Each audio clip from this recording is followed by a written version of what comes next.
Punjabi radio 'ਚ ਵੈਸੇ ਸੁਣ ਰਹੇ ਸਾਰੇ ਸਰੋਤਿਆਂ ਨੂੰ ਬਲਵਿੰਦਰ ਕੌਰ ਵੱਲੋਂ ਪਿਆਰ ਭਰੀ ਸਤਿ ਸ਼੍ਰੀ ਅਕਾਲ ਜੀ। ਸਰੋਤਿਓ ਪ੍ਰੋਗਰਾਮ ਖਬਰ ਤੇ ਨਜ਼ਰ ਦੇ ਵਿੱਚ ਹੋਣਗੇ ਸਾਡੇ ਨਾਲ ਬਲਤੇਜ ਪੰਨੂ ਜੀ। ਕੁਝ ਕੁ ਖਬਰਾਂ ਕਰਾਂਗੇ। ਖਬਰਾਂ ਤੋਂ ਪਹਿਲਾਂ ਧੰਨਵਾਦ ਕਰਨਾ ਚਾਹੁੰਦੇ ਸਾਡੇ ਸਪਾਂਸਰ ਦਾ ਜਿਨ੍ਹਾਂ ਨੇ ਇਸ ਪ੍ਰੋਗਰਾਮ ਨੂੰ ਸਪਾਂਸਰ ਕੀਤਾ। ਸਭ ਤੱਕ ਪਹੁੰਚਾਇਆ ਜੀ ਖਾਲਸਾ ਇੰਸ਼ੋਰੈਂਸ ਏਜੰਸੀ ਵਾਲੇ ਸਨ ਜੇ ਤੋਂ ਜਿਨ੍ਹਾਂ ਦਾ ਫੋਨ ਨੰਬਰ 4082722500।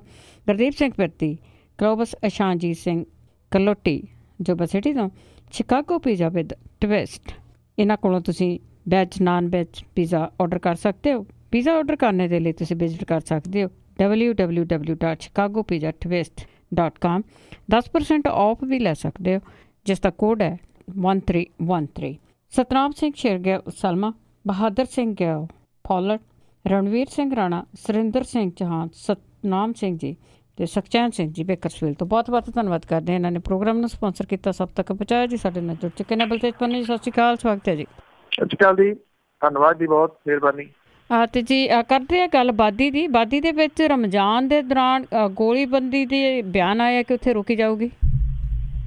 ਬਿਲਕੁਲ ਜੀ, ਸਿਆਸੀ ਬਿਆਨ ਜੀ ਤੁਸੀਂ ਜਿਹੜਾ ਜੀ ਇਹ ਕਹਿ ਸਕਦੇ ਹੋ। ਔਰ ਕੇਂਦਰ ਨੇ ਜਿਹੜਾ ਜੀ ਮੁਸਲਿਮ ਭਾਈਚਾਰੇ ਦਾ ਪਵਿੱਤਰ ਮਹੀਨਾ ਜੀ, ਇਹਦੇ ਦੌਰਾਨ ਜੰਮੂ ਕਸ਼ਮੀਰ ਦੇ ਵਿੱਚ ਜਿਹੜੇ ਲਾਏ ਹੋਏ ਨੇ ਸੁਰੱਖਿਆ ਫੋਰਸਿਸ ਜੀ, ਉਹਨਾਂ ਦੀਆਂ ਦਹਿਸ਼ਤਗਰਦੀ ਵਿਰੋਧੀ ਕਾਰਵਾਈਆਂ ਰੋਕਣ ਦਾ ਐਲਾਨ ਜਿਹੜਾ ਜੀ ਉਹ ਕੀਤਾ। ਇਹ ਕਿਹਾ ਗਿਆ ਜੀ ਕਿ ਇਹ ਫੈਸਲਾ ਸੂਬੇ ਦੇ ਵਿੱਚ ਅਮਨ ਬਹਾਲੀ ਤੇ ਚੰਗਾ ਮਾਹੌਲ ਜਿਹੜਾ ਜੀ ਉਹ ਪੈਦਾ ਕਰਨ ਦੇ ਵਾਸਤੇ ਕੀਤਾ ਗਿਆ ਜੀ। ਇਹ ਜਿਹੜੇ ਪ੍ਰਧਾਨ ਮੰਤਰੀ ਦੀ ਸ਼ਨੀਚਰਵਾਰ ਨੂੰ ਜੰਮੂ ਕਸ਼ਮੀਰ ਫੇਰੀ ਜਿਹੜੀ ਹੈ ਜੀ ਉਹਦੇ ਤੋਂ 2 ਦਿਨ ਪਹਿਲਾਂ ਕੀਤਾ ਗਿਆ। ਗ੍ਰਹਿ ਮੰਤਰਾਲੇ ਨੇ ਇਹ ਗੱਲ ਕਹੀ ਹੈ ਜੀ ਕਿ ਜਿਹੜੇ ਇੱਥੇ ਲੱਗੇ ਹੋਏ ਨੇ ਸੁਰੱਖਿਆ ਫੋਰਸਿਸ, ਉਹਨਾਂ ਨੂੰ ਆਪਣੇ ਉੱਤੇ ਹੋਣ ਵਾਲੇ ਕਿਸੇ ਹਮਲੇ ਜਾਂ ਆਮ ਲੋਕਾਂ ਦੇ ਜਾਨ ਮਾਲ ਦੀ ਰਾਖੀ ਲਈ ਕਾਰਵਾਈ ਕਰਨ ਦਾ ਅਖਤਿਆਰ ਹੋਊਗਾ। ਜੰਮੂ ਕਸ਼ਮੀਰ ਦੀ ਮੁੱਖ ਮੰਤਰੀ ਜਿਹੜੀ ਤੇ ਵਿਰੋਧੀ ਨੈਸ਼ਨਲ ਕਾਨਫਰੰਸ ਦੇ ਆਗੂ ਉਮਰ ਅਬਦੁੱਲਾ ਜਿਹੜੇ ਨੇ, ਉਹਨਾਂ ਨੇ ਇਸ ਫੈਸਲੇ ਦਾ ਸਵਾਗਤ ਕੀਤਾ ਜੀ। ਸਾਲ 2000 ਦੇ ਵਿੱਚ ਵੀ ਰਮਜ਼ਾਨ ਦੇ ਦੌਰਾਨ ਇਸੇ ਤਰ੍ਹਾਂ ਦੀ ਜਿਹੜੀ ਹੈ ਜੀ ਇਹ ਐਲਾਨ ਜਿਹੜਾ ਉਹ ਕੀਤਾ ਗਿਆ ਸੀਗਾ। ਔਰ ਪਿਛਲੇ ਦਿਨੀ ਜੰਮੂ ਕਸ਼ਮੀਰ ਦੇ ਹਾਲਾਤਾਂ ਦੇ ਉੱਤੇ ਚਰਚਾ ਕਰਨ ਦੇ ਵਾਸਤੇ ਸੂਬੇ ਦੀਆਂ ਸਿਆਸੀ ਪਾਰਟੀਆਂ ਦੀ ਜਿਹੜੀ ਮੀਟਿੰਗ ਹੋਈ ਸੀ, ਜਿਹਦੇ ਵਿੱਚ ਮੁੱਖ ਮੰਤਰੀ ਨੇ ਕੇਂਦਰ ਤੋਂ ਇਸ ਤਰ੍ਹਾਂ ਦੀ ਜਿਹੜੀ ਹੈ ਜੀ ਉਹ ਮੰਗ ਕੀਤੀ ਸੀ। ਜਦੋਂ ਕਿ ਦੂਜੇ ਪਾਸੇ ਜਿਹੜੇ ਵੱਖਵਾਦੀ ਨੇ, ਉਹਨਾਂ ਦੇ ਵੱਲੋਂ ਇਹਦੇ ਉੱਤੇ ਅਜੇ ਕਿਸੇ ਕਿਸਮ ਦਾ ਕੋਈ ਪ੍ਰਤੀਕਰਮ ਨਹੀਂ ਆਇਆ ਕਿ ਕੀ ਉਹ ਵੀ ਹਮਲੇ ਜਿਹੜੇ ਆ ਜੀ ਸੁਰੱਖਿਆ ਫੋਰਸਾਂ ਦੇ ਉੱਤੇ ਜਾਂ ਆਮ ਲੋਕਾਂ ਦੇ ਉੱਤੇ ਰੋਕਣਗੇ ਜਾਂ ਨਹੀਂ। ਅੱਗੇ ਕਰਨਾਟਕ ਦੀ ਗੱਲ ਕਰਦੇ ਹਾਂ ਜੀ। ਉੱਥੇ ਜਿਹੜੇ ਡਰਾਮੇ ਅਜੇ ਵੀ ਚੱਲ ਰਹੇ ਆ, ਪਰ ਡਰਾਮੇ ਦਾ ਅੰਤ ਲੱਗਦਾ ਹੈ ਕਿ ਇੱਕ ਪਾਸੜੀ ਹੋ ਗਿਆ ਤੇ ਅੱਧੀ ਰਾਤ ਨੂੰ ਸੁਪਰੀਮ ਕੋਰਟ ਖੁੱਲੀ। ਬਿਲਕੁਲ ਜੀ, ਇੱਕ ਪਾਸੜ ਜਿਹੜਾ ਜੀ ਉਹ ਹੋ ਗਿਆ। ਜਿਹੜੇ ਲਿਸਨਰ ਨੇ ਉਹਨਾਂ ਨੂੰ ਯਾਦ ਹੋਣਾ ਜਦੋਂ ਗੋਆ ਦੇ ਵਿੱਚ ਜਾਂ ਪਾਂਡੀਚੇਰੀ ਦੇ ਵਿੱਚ ਜਿਹੜੀਆਂ ਚੋਣਾਂ ਹੋਈਆਂ ਸੀਗੀਆਂ, ਉੱਥੇ ਜਿਹੜੀ ਸਿੰਗਲ ਲਾਰਜੈਸਟ ਪਾਰਟੀ ਸੀਗੀ ਉਹਨੂੰ ਨਹੀਂ ਸੀ ਇਨਵਾਈਟ ਕੀਤਾ ਗਿਆ। ਔਰ ਉਦੋਂ ਜਿਹੜੇ ਟਵੀਟ ਆਏ ਸੀ ਉਹ ਅੱਜ ਵੀ ਲੋਕਾਂ ਕੋਲੇ ਮੌਜੂਦ ਨੇ, ਜਿਹਦੇ ਵਿੱਚ ਭਾਰਤੀ ਜਨਤਾ ਪਾਰਟੀ ਦੇ ਆਗੂਆਂ, ਇਹਦੇ ਵਿੱਚ ਫਾਈਨੈਂਸ ਮਿਨਿਸਟਰ ਵੀ ਸ਼ਾਮਲ ਸੀਗੇ ਭਾਰਤੀ ਜਨਤਾ ਪਾਰਟੀ ਦੇ ਜਿਹੜੇ ਕੇਂਦਰ ਦੇ। ਉਹਨਾਂ ਨੇ ਇਹ ਗੱਲ ਆਖੀ ਸੀਗੀ ਕਿ ਸੰਵਿਧਾਨ ਦੇ ਮੁਤਾਬਕ ਜੇ ਰਾਜਪਾਲ ਗੱਠਜੋੜ ਵਾਲਿਆਂ ਨੂੰ ਜਿਹੜਾ ਜੀ ਉਹ ਸੱਦਾ ਦਿੰਦਾ ਤੇ ਉਹ ਸਹੀ ਹੈ। ਇਹ ਜ਼ਰੂਰੀ ਨਹੀਂ ਕਿ ਸਿੰਗਲ ਪਾਰਟੀ ਜਿਹੜੀ ਹੈ ਜੀ ਉਹਨੂੰ ਸੱਦਾ ਦਿੱਤਾ ਜਾਵੇ, ਇਹ ਸੰਵਿਧਾਨ ਦੇ ਉਲਟ ਹੋਊਗਾ। ਇਹ ਉਹਨਾਂ ਨੇ ਉਦੋਂ ਜਿਹੜੀ ਗੱਲ ਕਹੀ ਸੀ। ਹੁਣ ਬਿਲਕੁਲ ਉਲਟ ਜਿਹੜਾ ਜੀ ਹੋ ਗਿਆ। ਗੱਠਜੋੜ ਸੀਗਾ ਕਾਂਗਰਸ ਤੇ JDS ਦਾ, ਉਹਨੂੰ ਸੱਦਾ ਨਹੀਂ ਦਿੱਤਾ ਗਿਆ। ਉਹਨਾਂ ਨੇ ਲੈਟਰ ਦਿੱਤੀ ਸੀ ਔਰ ਜਿਹੜਾ ਰਾਜਪਾਲ ਪਤਾ ਹੀ ਸੀਗਾ, ਐਕਸਪੈਕਟਡ ਸੀਗਾ, ਉਹਨੇ ਸੱਦਾ ਦੇ ਦਿੱਤਾ ਜੀ 104 ਜਿਹੜੀਆਂ ਸੀਟਾਂ ਜਿੱਤਣ ਵਾਲੀ ਭਾਰਤੀ ਜਨਤਾ ਪਾਰਟੀ ਨੂੰ। ਜਿਹੜੀ ਕਾਂਗਰਸ ਸੀ ਉਹਨੇ ਖੜਕਾਤਾ ਜੀ ਬੂਹਾ ਅਦਾਲਤ ਦਾ ਔਰ ਰਾਤ 1:45 ਵਜੇ ਜਿਹੜਾ ਜੀ ਇਹਦੇ ਉੱਤੇ ਇੱਕ ਗਠਿਤ ਕਰ ਦਿੱਤਾ ਜੀ 3 ਜੱਜਾਂ ਦਾ ਪੈਨਲ, ਜਿਹੜੇ ਸੁਪਰੀਮ ਕੋਰਟ ਦੇ ਚੀਫ ਜਸਟਿਸ ਨੇ ਜੀ ਉਹਨਾਂ ਨੇ। ਔਰ ਇਹਦੇ ਵਿੱਚ AK Sikri, justice SA Bobde, justice Ashok Bhushan ਜਿਹੜਾ ਜੀ 3 ਮੈਂਬਰੀ ਬੈਂਚ ਜਿਹੜਾ ਉਹ ਕਾਇਮ ਕਰ ਦਿੱਤਾ। ਜਿਹੜੇ ਸਿੰਘ ਵੀ ਸੀਗੇ ਜੀ ਉਹ ਵਕੀਲ ਵਜੋਂ ਪੇਸ਼ ਹੋਏ ਔਰ ਉਹਨਾਂ ਨੇ ਕਿਹਾ ਕਿ ਕਾਂਗਰਸ ਦੇ ਕੋਲੇ 117 ਵਿਧਾਇਕ ਨੇ, JDS ਤੇ ਕਾਂਗਰਸ ਦੇ ਕੋਲੇ, ਭਾਜਪਾ ਦੇ ਕੋਲੇ 104 ਨੇ। ਜਿਹੜਾ ਜੀ ਇਹਦੇ ਉੱਤੇ ਤੁਰੰਤ ਸਟੇ ਨਹੀਂ ਮਿਲਿਆ ਜੀ, ਕਿਉਂਕਿ ਰਾਜਪਾਲ ਨੇ ਕੀ ਕੀਤਾ ਜੀ, ਰਾਤ ਜਦੋਂ ਦਫ਼ਤਰ ਬੰਦ ਹੋਣ ਤੋਂ ਪਹਿਲਾਂ ਇਹ ਜਿਹੜੀ ਜੀ ਚਿੱਠੀ ਲੀਕ ਕੀਤੀ ਕਿ ਸਵੇਰੇ ਸਹੁੰ ਜਿਹੜੀ ਹੈ ਜੀ ਭਾਰਤੀ ਜਨਤਾ ਪਾਰਟੀ ਦੀ ਸਰਕਾਰ ਉੱਥੇ ਚੁੱਕ ਰਹੀ ਆ ਕਰਨਾਟਕਾ ਦੇ ਵਿੱਚ। ਹੁਣ ਤੋਂ ਕੁਝ ਸਮੇਂ ਬਾਅਦ 9:30 ਵਜੇ ਜਿਹੜੇ ਜੀ ਯੇਦੂਯੁਰੱਪਾ ਜਿਹੜੇ ਨੇ ਜੀ ਉਹ ਮੁੱਖ ਮੰਤਰੀ ਵਜੋਂ ਇੱਥੇ ਸਹੁੰ ਚੁੱਕਣਗੇ। ਹੁਣ ਟੈਕਨੀਕਲੀ ਜਿਹੜਾ ਜੀ ਉਹ ਕੀ ਬਚਦਾ, क्योंकि सही पुछो तो जो अदालत के वलों कोई राहत नहीं मिली। अज सुनवाई नहीं होनी जी, भड़के सुनवाई रखी गई है शुक्रवार के उत्ते, अगे सैटरडे संडे जो भी आ जाऊगा। ਉਹਦੇ ਤੋਂ ਜਦੋਂ ਸਟੇ ਨਹੀਂ ਮਿਲਿਆ ਤੇ ਕਲੀਅਰ ਹੀ ਹੋ ਗਿਆ ਜੀ ਕਿ ਸਟੇ ਨਹੀਂ, ਤੇ ਇਹਦਾ ਮਤਲਬ ਕਿ ਸੁਣਵਾਈ ਜਿਹੜੀ ਹੈ ਜੀ ਉਹ ਟਾਲੀ ਜਾਊਗੀ। ਕਿਆ ਕੀ ਜਾਊਗਾ ਕਿ ਦੇਖੋ ਅਜੇ ਜਿਹੜਾ ਜੀ ਬਹੁਮਤ ਕੀ ਹੁੰਦਾ। ਹੁਣ ਅੱਗੋਂ ਜਿਹੜਾ ਜੀ ਕੀ ਹੋ ਸਕਦਾ ਹੈ, ਭਾਰਤੀ ਜਨਤਾ ਪਾਰਟੀ ਨੂੰ ਘੱਟੋ ਘੱਟ 7 ਵਿਧਾਇਕਾਂ ਦਾ ਇੰਤਜ਼ਾਮ ਕਰਨਾ ਪਊਗਾ ਜੀ। 7 ਦਾ ਕਿਉਂ, ਉਹ ਮੈਂ ਅੱਗੇ ਦੱਸਦਾ ਜੀ। ਕਾਂਗਰਸ ਤੇ JDS ਦੇ ਵਿਧਾਇਕ ਤੋੜੇ ਬਿਨਾਂ ਇਹ ਪੋਸੀਬਲ ਨਹੀਂ ਆ। ਦਲ ਬਦਲ ਕਾਨੂੰਨ ਦੇ ਇਹਨਾਂ ਵਿਧਾਇਕਾਂ ਦੀ ਮੈਂਬਰੀ ਰੱਦ ਹੋ ਸਕਦੀ ਆ ਜੇ ਇਹ JDS ਜਾਂ ਕਾਂਗਰਸ ਦੇ ਜਿਹੜੇ ਵਿਧਾਇਕ ਨੇ ਜੇ ਉਹ ਛੱਡ ਕੇ ਚਲੇ ਜਾਂਦੇ ਵੀ ਅਸੀਂ ਤਾਂ ਭਾਰਤੀ ਜਨਤਾ ਪਾਰਟੀ 'ਚ ਜਾ ਰਹੇ ਹਾਂ। ਇਹ ਦਲ ਬਦਲੂ ਕਾਨੂੰਨ ਦੇ ਤਹਿਤ ਉਹ ਰੱਦ ਹੋ ਜੂਗੀ ਜੀ। ਦੂਸਰਾ ਇਹ ਆ ਕਿ ਜਦੋਂ ਬਹੁਮਤ ਜਿਹੜਾ ਜੀ ਇਹ ਸਿੱਧ ਕਰਨਾ ਹੈ, ਉਹਦੇ ਦੌਰਾਨ ਕਾਂਗਰਸ ਤੇ JDS ਦੇ ਘੱਟੋ ਘੱਟ 13 ਵਿਧਾਇਕ ਜਿਹੜੇ ਆ ਜੀ ਉਹ ਗੈਰ ਹਾਜ਼ਰ ਰਹਿਣ ਔਰ ਸਦਨ ਦੇ ਵਿੱਚ 207 ਵਿਧਾਇਕ ਮੌਜੂਦ ਰਹਿਣ ਤੇ ਬਹੁਮਤ ਜਿਹੜੀ ਹੈ ਜੀ ਫਿਰ 104 ਦੇ ਉੱਤੇ ਸਿੱਧ ਕਰਨੀ ਪਊਗੀ। ਜੇ 207 ਰਹਿੰਦੇ ਆ, 13 ਗੈਰ ਹਾਜ਼ਰ ਹੋ ਜਾਂਦੇ ਆ ਤੇ ਭਾਰਤੀ ਜਨਤਾ ਪਾਰਟੀ ਆਪਣੇ ਵਿਧਾਇਕਾਂ ਦੇ ਦਮ ਦੇ ਉੱਤੇ ਬਹੁਮਤ ਜਿਹੜੀ ਆ ਜੀ ਉਹ ਸਾਬਤ ਕਰ ਸਕਦੀ ਹੈ। ਇਹਦੇ 'ਚ ਇੱਕ ਟੈਕਨੀਕਲ ਪੱਖ ਹੋਰ ਹੈ ਕਿ ਜੇ ਵਿਧਾਇਕ ਸਹੁੰ ਚੁੱਕੇ ਤੋਂ ਬਿਨਾਂ ਗੈਰ ਹਾਜ਼ਰ ਰਹਿੰਦੇ ਆ ਤੇ ਉਹਨਾਂ ਦੇ ਉੱਤੇ ਵਿਪ ਲਾਗੂ ਨਹੀਂ ਹੁੰਦਾ। ਵਿਪ ਲਾਗੂ ਤਾਂ ਹੁੰਦਾ ਜੀ ਜਿਹੜਾ ਵਿਧਾਇਕ ਆ ਜੇ ਉਹਨੇ ਸਹੁੰ ਚੁੱਕ ਲਈ ਆ ਤਾਂ ਫਿਰ ਉਹ ਪਾਰਟੀ ਦੇ ਪ੍ਰਤੀ ਜਿਹੜਾ ਜੀ ਉਹ ਫਸ ਜਾਂਦਾ, ਵਿਪ ਉਹਦੇ ਉੱਤੇ ਲਾਗੂ ਹੋ ਜਾਂਦਾ। ਉਨੀ ਦੇਰ ਤੱਕ ਵਿਧਾਇਕੀ ਨਹੀਂ ਮੰਨੀ ਜਾਂਦੀ ਜਿੰਨੀ ਦੇਰ ਤੱਕ ਸਹੁੰ ਜਿਹੜੀ ਹੈ ਜੀ ਉਹ ਨਹੀਂ ਚੁੱਕੀ ਜਾਂਦੀ। ਉਹਨਾਂ ਤੇ ਵਿਪ ਲਾਗੂ ਨਹੀਂ ਹੋਊਗਾ ਜੇ ਉਹਨਾਂ ਨੂੰ ਗੈਰ ਹਾਜ਼ਰ ਰੱਖਣ ਦੇ ਵਿੱਚ ਜਿਹੜਾ ਜੀ ਉਹ ਕਾਮਯਾਬ ਰਹਿੰਦੀ ਹੈ। 13 ਵਿਧਾਇਕਾਂ ਤੋਂ ਭਾਰਤੀ ਜਨਤਾ ਪਾਰਟੀ ਅਸਤੀਫਾ ਦਵਾ ਸਕਦੀ ਹੈ ਕਿ ਅਸੀਂ ਪਾਰਟੀ ਤੋਂ ਜਿਹੜਾ ਜੀ ਉਹ ਅਸਤੀਫਾ ਦਿੰਦੇ ਆ, ਫਿਰ ਉਹ ਇੰਡੀਪੈਂਡੈਂਟ ਜਿਹੜੇ ਜੀ ਉਹ ਰਹਿਣਗੇ। ਜੇ ਉਹ ਪਾਰਟੀ 'ਚ ਜਾਂਦੇ ਆ ਤੇ ਉਹਨਾਂ ਦੀ ਮੈਂਬਰੀ ਜਿਹੜੀ ਹੈ ਜੀ ਉਹ ਰੱਦ ਹੁੰਦੀ ਆ। 100 ਕਰੋੜ ਰੁਪਈਆ ਮੁੱਲ ਜਿਹੜਾ ਜੀ ਉਹ ਦੱਸਿਆ ਜਾ ਰਿਹਾ ਕਿ ਇੱਕ ਵਿਧਾਇਕ ਦਾ ਇੱਥੇ ਜਿਹੜਾ ਜੀ ਉਹ ਲੱਗ ਗਿਆ ਹੋਊਗਾ। ਫਿਰ ਜਿਹੜਾ ਜੀ ਉਹ ਕੀ ਕਿ ਕੁੱਲ ਸੀਟਾਂ 222 ਨੇ, HD ਕੁਮਾਰਸਵਾਮੀ 2 ਸੀਟਾਂ ਤੋਂ ਜਿੱਤੇ ਆ, ਉਹਦੀ ਵੋਟ 1 ਹੋਊਗੀ, 221 ਰਹਿ ਗਈਆਂ। ਜੇ ਬਹੁਮਤ ਜਦੋਂ ਸਾਬਤ ਕਰਨਾ ਜੀ ਉਹਦੇ ਦੌਰਾਨ ਇੱਕ ਵਿਧਾਇਕ ਜਿਹੜਾ ਉਹ ਸਪੀਕਰ ਬਣੂਗਾ। ਕੁੱਲ ਵੋਟ ਬਣ ਜਾਣਗੇ ਜੀ 220, ਬਹੁਮਤ ਹੋਊਗਾ 111 ਦੇ ਉੱਤੇ। ਤੇ ਇਸ ਕਰਕੇ ਜਿਹੜੇ ਜੀ 7 ਵਿਧਾਇਕ ਨੇ ਉਹ ਕਿੱਥੋਂ ਆਉਣਗੇ ਇਹ ਬਹੁਤ ਵੱਡਾ ਸਵਾਲ ਹੈ। ਹਾਂ, ਇੱਕ ਜ਼ਰੂਰ ਹੈ, ਕਾਂਗਰਸ ਦੇ 12 ਤੇ JDS ਦੇ 2 ਵਿਧਾਇਕ ਬੈਠਕਾਂ ਦੇ ਵਿੱਚੋਂ ਗੈਰ ਹਾਜ਼ਰ ਰਹੇ ਆ।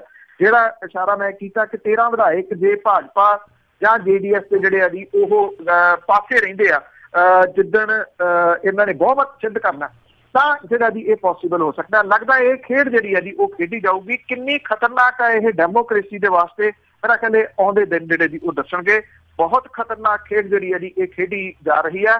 ਜੇ ਇਸ ਤਰੀਕੇ ਦੇ ਨਾਲ ਸਰਕਾਰਾਂ ਜਿਹੜੀਆਂ ਜੀ ਬਣਨੀਆਂ ਨੇ, ਕਦ ਵੀ ਇਲੈਕਸ਼ਨਾਂ ਦੇ ਉੱਤੇ ਇੰਨਾ ਜਿਹੜਾ ਜੀ ਉਹ ਖਰਚਾ ਕਰਨ ਦੀ ਜ਼ਰੂਰਤ ਸੀ, ਉਂਝ ਹੀ ਉਹਦੇ ਉੱਤੇ ਕਬਜ਼ਾ ਕਰ ਲਿਆ ਜਾਂਦਾ ਤਾਂ ਬੈਟਰ।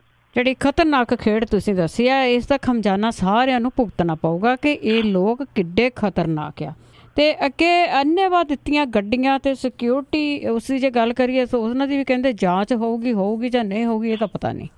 ਬਿਲਕੁਲ ਜੀ, ਐਕਚੁਅਲੀ ਇਹ ਮਾਮਲਾ ਪਿਛਲੇ ਦਿਨਾਂ ਤੋਂ ਵਾਹਵਾ ਚਰਚਾ ਦੇ ਵਿੱਚ ਜਿਹੜਾ ਜੀ ਆਇਆ ਕਿ ਕਿੰਨੀਆਂ ਗੱਡੀਆਂ, ਕਿੰਨੀ ਸਿਕਿਉਰਿਟੀ, ਕਿੰਨਾ ਪੈਟਰੋਲ ਤੇ ਡੀਜ਼ਲ ਇਹ ਲੋਕ ਜਿਹੜੇ ਆ ਜੀ ਪੰਜਾਬ ਦੇ ਖਜ਼ਾਨੇ ਦੇ ਵਿੱਚੋਂ ਫੂਕ ਰਹੇ ਆ, ਟੈਕਸ ਪੇਅਰ ਦੀ ਮਨੀ ਦੀ। ਇਹਦੇ ਵਿੱਚ ਸਾਬਕਾ ਮੁੱਖ ਮੰਤਰੀ ਪ੍ਰਕਾਸ਼ ਸਿੰਘ ਬਾਦਲ ਹੋਰਾਂ ਨੂੰ 9 ਗੱਡੀਆਂ ਮਿਲੀਆਂ ਹੋਈਆਂ ਨੇ, ਬੈਂਟਲੇ ਇਹਦੇ ਵਿੱਚ ਸ਼ਾਮਲ ਆ ਜੀ, ਇਹਦੇ ਵਿੱਚ ਰੇਂਜ ਰੋਵਰ ਸ਼ਾਮਲ ਨੇ।